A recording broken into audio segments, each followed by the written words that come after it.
પરસોત્તમ રૂપાલાએ કરેલી ટિપ્પણીનો હવે સમગ્ર ગુજરાતના ગામે ગામમાં વિરોધ થઈ રહ્યો છે. ખાસ જ્યાં ભારતીય જનતા પાર્ટીની સભા હોય કે કાર્યક્રમો હોય ત્યાં ક્ષત્રિય સમાજના લોકો પહોંચી જઈ રહ્યા છે અને રોષ આક્રોશ નોંધાવી રહ્યા છે, વ્યક્ત કરી રહ્યા છે.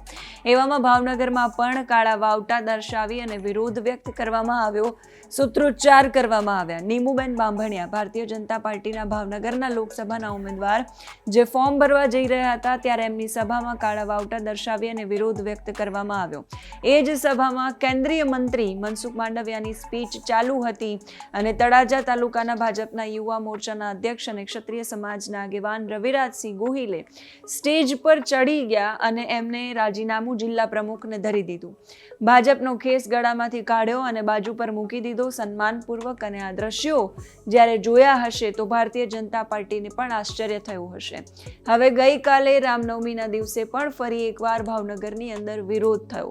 પરસોત્તમ રૂપાલાનું પુતળું બાળીને વિરોધ કરવામાં આવ્યો અને જેણે વિરોધ કર્યો એની સામે ગુનો નોંધાયો. નમસ્કાર, જમાવટ સાથે હું સેજલ.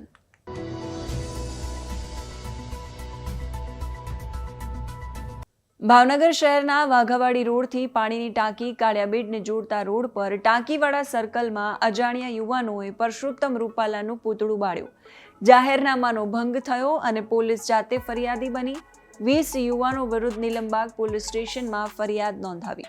આખા બનાવ અંગે નીલમબાગ પોલીસ સ્ટેશનમાંથી જે માહિતી જાણવા મળી છે એ પ્રમાણે ગઈકાલે ભાજપ અને ઇન્ડિયા ગઠબંધનના ઉમેદવારોએ નામાંકન ભરી અને પોતાની ઉમેદવારી નોંધાવી. આ દરમિયાન હાલમાં રાજકોટ લોકસભા બેઠકના ઉમેદવાર પરસોત્તમ રૂપાલાએ જે ટિપ્પણી કરી તેનો ક્ષત્રિય સમાજ દ્વારા વિરોધ થઈ રહ્યો છે, જેને લઈ કાળિયાબીડ પાણીની ટાંકીવાળા સર્કલમાં અંદાજે 25 થી 30 વર્ષની વય ધરાવતા 20 વ્યક્તિઓએ પ્રવર્તમાન તહેવાર અન્વયે એટલે કે ગઈકાલે રામનવમીનો તહેવાર હતો અને એ દિવસે સરકારે અગાઉ જે જાહેરનામું પ્રસિદ્ધ કર્યું છે એ જાહેરનામાનો ગઈકાલના દિવસે ભંગ કર્યો. પરસોત્તમ રૂપાલાના પુતળાનું દહન કર્યું, જેનાથી જાહેરનામાનું ઉલ્લંઘન થયું.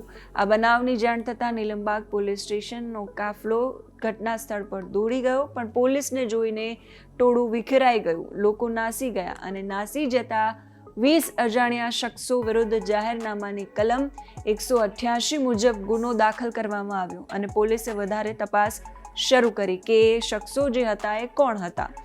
હવે સમગ્ર રાજ્યના શહેરોમાં જાહેરનામા બહાર પાડવામાં આવ્યા છે કે કાળા વાવટા બતાવી વિરોધ પ્રદર્શન નહીં કરી શકાય, સૂત્રોચ્ચાર કે નેતાઓનો વિરોધ નહીં કરી શકાય.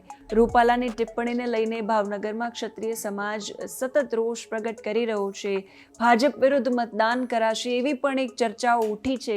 ત્યારે ભાવનગર લોકસભામાં જ્ઞાતિના સમીકરણો વિશે વાત કરીએ તો ભાવનગર લોકસભા બેઠક પર કોળી જ્ઞાતિમાં પરસોત્તમભાઈનું નામ અને બીજું નામ સુરેન્દ્રવાળાનું છે. ભાવનગર બેઠક પર કોળી સમાજના 3 લાખ જેટલા મત છે.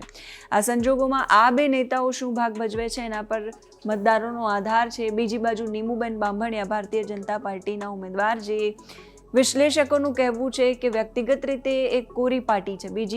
બીજા ઉમેદવાર ઉમેશભાઈ જે બોટાદથી ચૂંટણી જીતેલા છે. હવે જ્યારે આપની વાત આવે આમ આદમી પાર્ટીની, તો એ માત્ર ને માત્ર મતનું વિભાજન કરી શકે પણ જીતની કોઈ શક્યતા રહેતી નથી એવું વિશ્લેષકો માને છે.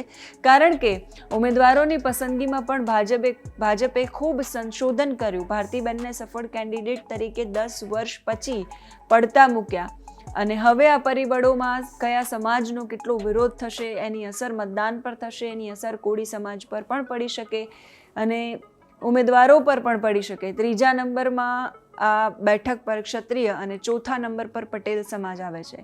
રાજકીય ભૂગોળ અને ઇતિહાસ જોઈએ તો છેલ્લા કેટલાય વર્ષોમાં પટેલ લોબીએ તમામ ક્ષેત્ર પર પ્રસાર કર્યો છે અને એટલે જ પટેલ લોબીના મતો કદાચ વિભાજિત થાય તો પણ મોટાભાગનો હિસ્સો ભારતીય જનતા પાર્ટીને મળશે. બીજી બાજુ બ્રહ્મ સમાજના ઉમેદવાર આપણને કદી નથી મળ્યા એટલે એક બાય પ્રોડક્ટ વર્ગ બની જાય છે. ક્ષત્રિય સમાજની વાત કરીએ તો રાજુભાઈ રાણા રાજેન્દ્રસિંહ રાણા સતત 5 ટર્મ સુધી સંસદ સભ્ય રહ્યા છે, પણ હવે એવું લાગે છે કે જે રીતે એમને સભામાં ભારતીય જનતા પાર્ટીનો વિરોધ, પરસોત્તમ રૂપાલાની ટિપ્પણીનો વિરોધ કર્યો એટલે ક્ષત્રિય સમાજનું વલણ જે છે એ હવે ભારતીય જનતા પાર્ટીના વિરોધમાં જોવા મળી રહ્યું છે. અસંતોષ છે છતાં પણ એવું પણ કહી રહ્યા છે આગેવાનો કે અમને ભાજપનો વિરોધ નથી. એટલે મહત્વનો મુદ્દો જે કંઈ પણ આવશે એ ભાજપના પક્ષે રહેશે એવી એક અત્યારે શક્યતા છે. તમે શું માનો છો આ મુદ્દે? કમેન્ટ કરીને અમને જરૂરથી જણાવજો. અત્યારે આ વિડીયોમાં બસ આટલું જ.